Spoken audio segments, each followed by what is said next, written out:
Course Plus. Expressway to elegant career. Our energy levels come in ebbs and flows, and we're all beholden to this natural cycle. At certain points during the day, you'll feel energetic, and at others, you'll feel listless and exhausted. Instead of trying to force your body to be energetic when you need it to be and tired when you want to go to bed, try choosing your activities based on how you feel. This is the idea of riding the tide. Again, it's about acknowledging that there is a limit to how much energy you can utilize in any given day and planning your activities out smartly as a result of that. In this video, we're going to look at the energy cycles that your body goes through in any given day. We'll explore what causes those energy cycles, and we'll look at how you can actually influence them in order to help them align more usefully with the activities that you need to commit yourself to. Let's start by addressing why your body goes through energy cycles in the first place.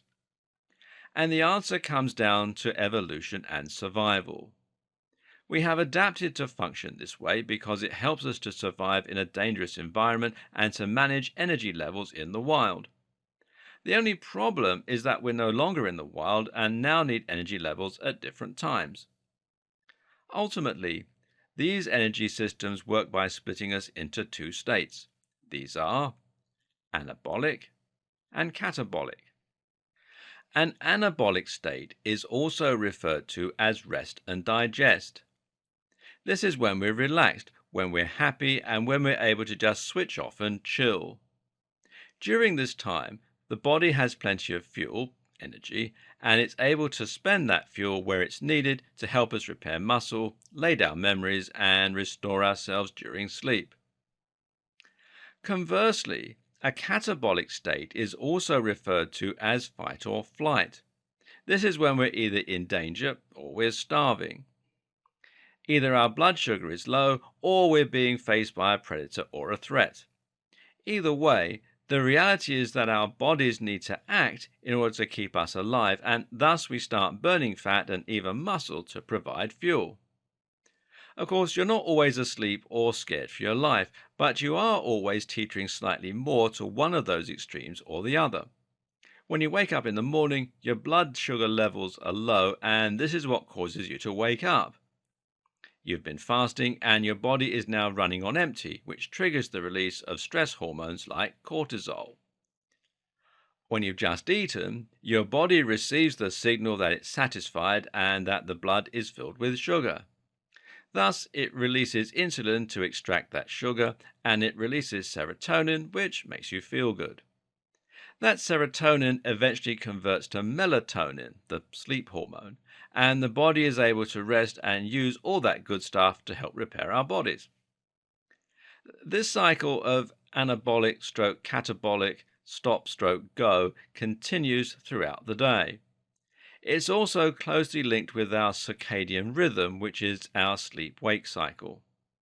Psychologists have studied our circadian rhythms extensively, and what they've discovered is that they are determined by two main factors: external Zeitgebers, which is time givers, and internal pacemakers. In short, we listen to the cues from our body as well as the cues from the world around us, like the amount of light and social cues. That's why the daylight lamp I mentioned in the last video is so valuable. The light stimulates the release of cortisol and nitric oxide, both of which help the brain to wake up. It's also why it's so important that we get a few minutes to let our bodies cool down in the evening without unnatural light. Having a vitamin D supplement also helps. Our bodies produce vitamin D when they receive direct sunlight. Another factor that contributes to us needing to sleep is the build-up of two substances in the brain: adenosine and pro-inflammatory cytokines. Adenosine is the main byproduct of the brain's energy process. That is to say, when your brain cells are working, they're constantly creating adenosine as well. The harder you think and the more active you are, the more adenosine builds up. And as it builds up, it suppresses activity, making it harder for us to concentrate and contributing to brain fog. Eventually, this becomes too much and we need to sleep to clear it. Meanwhile, pro inflammatory cytokines cause brain inflammation. These too build up as a result of our immune system working overtime, and they're highest in number when we feel sick. This is why we feel tired, groggy, and full of brain fog when we're ill, which is partly our body's way of telling us to hit the hay. This means there are points in the day when we will feel our most awake and points when we feel our most asleep. Most of us will experience a serious crash around 4 a.m. and 4 p.m. We sleep deepest at 4 a.m. and we struggle to focus on work at 4 p.m. 4 p.m. is the ideal time to schedule a break. Better yet, if you can move your working day forward an hour, then you can come home at the point when you're feeling most tired. While it's a good idea to fit your work schedule around your energy, it would of course be slightly more convenient if you could fit your energy around your work schedule. Fortunately, there are some things you can do to alter your rhythms and to help yourself feel more energetic right when you need to. One simple way to do this is to think about when and how you're going to eat.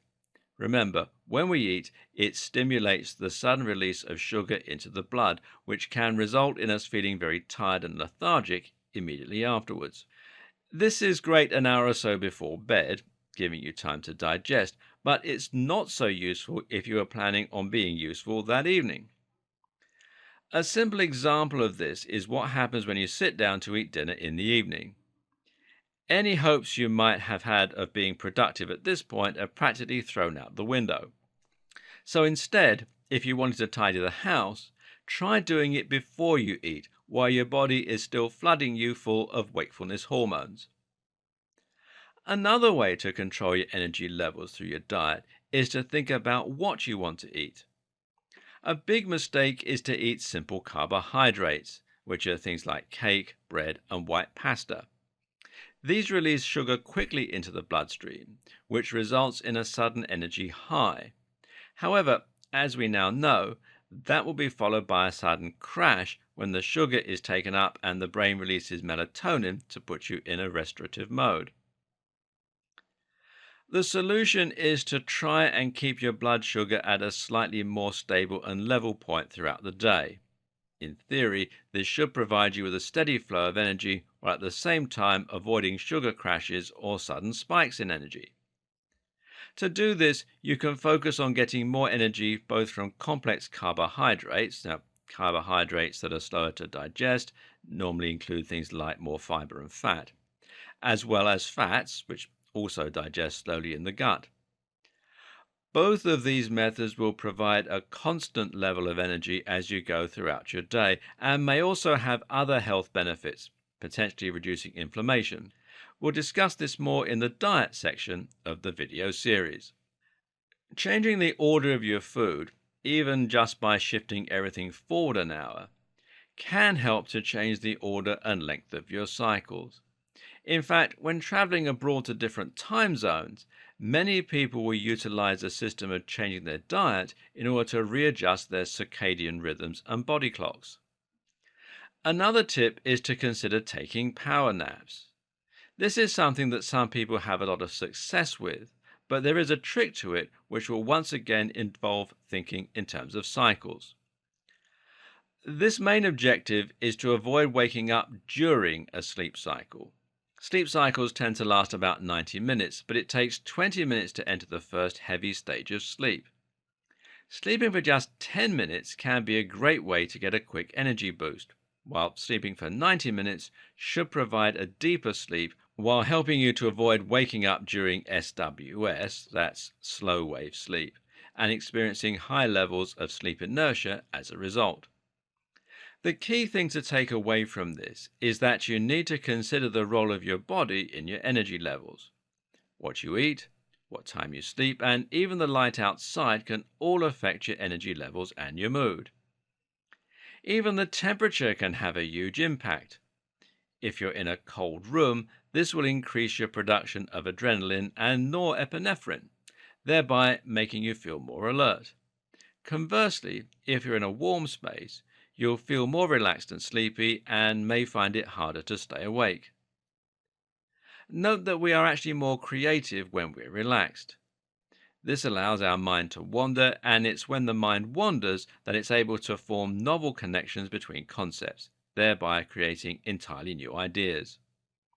You can even split your work into ebbs and flows this way, dividing it between periods of creativity where you come up with new ideas and directions, and periods of productivity where you go full steam ahead to work as hard as possible.